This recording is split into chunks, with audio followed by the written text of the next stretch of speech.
In the black heart of the Shadow Isles, a lone yordle trudges through the spectral fog, content in its murky misery.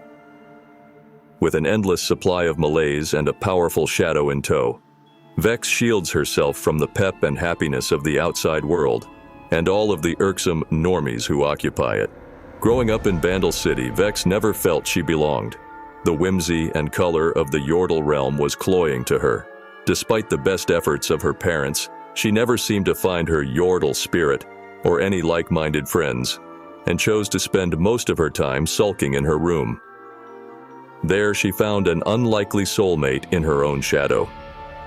It was black, her favorite color, and it didn't talk. The perfect companion for the sullen youth, she learned to entertain herself with the shadow, performing gloomy pantomimes for her own amusement.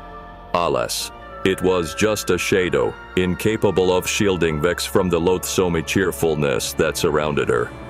Surely something more lay in store, something darker, something sad, something just like her. That something arrived in the form of a harrowing, thick clouds of black mist that billowed through Bandle City, stirring its residents to panic. While most yordles fought valiantly to beat back the mist, Vex was intrigued by the foul miasma and began to follow it to its source. When she arrived in the Shadow Isles, Vex couldn't believe her eyes. Vast tracts of land and sea, devoid of all life and color, stretched out before her. Here, she could finally sulk, unbothered by the laughter and merriment of others. As the days passed, Vex realized the black mist was having a strange effect on her. Her shadow had taken on a new ghostly persona, much more lively and expressive than its host, and her benign yordle magic had transformed into something far more sinister. Vex could now spread her misery far and wide. Who made this wonderfully awful place? She wondered. Her question was soon answered when the ruined king, Viego, appeared in the Isles, seeking to spread his mist to all corners of Runeterra. Upon meeting Vex, Viego realized the yordle had a unique ability to spread despair, making people more vulnerable to his harrowing. Vex, in turn, was inspired by his vision for a world covered in black mist. The two became fast allies and set out to turn the entire world into a harrowed wasteland.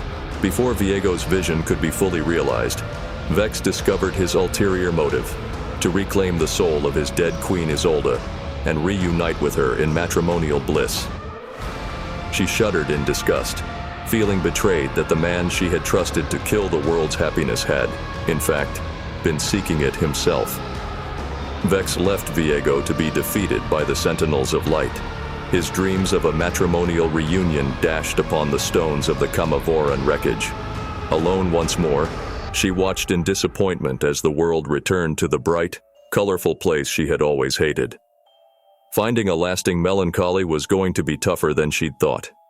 She knew one last place she could go, a surefire way to achieve the misery she craved. She paid a visit to her parents in Bandle City, eager to show them who she had become and bask in their disapproval. The young yordle watched as her parents turned dumbstruck, still as tree stumps.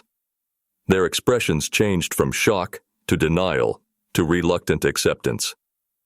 "Honey, we don't understand this," said her mother, motioning with her finger at Vex's entire being. "But we love you unconditionally," said her father. "And if you're happy, we're happy for you." Rolling her eyes, Vex released a loud, exasperated sigh. "You guys are the worst," she moaned. She trudged out of her parents' living room, anxious to return to the Shadow Isles where she could sulk undisturbed.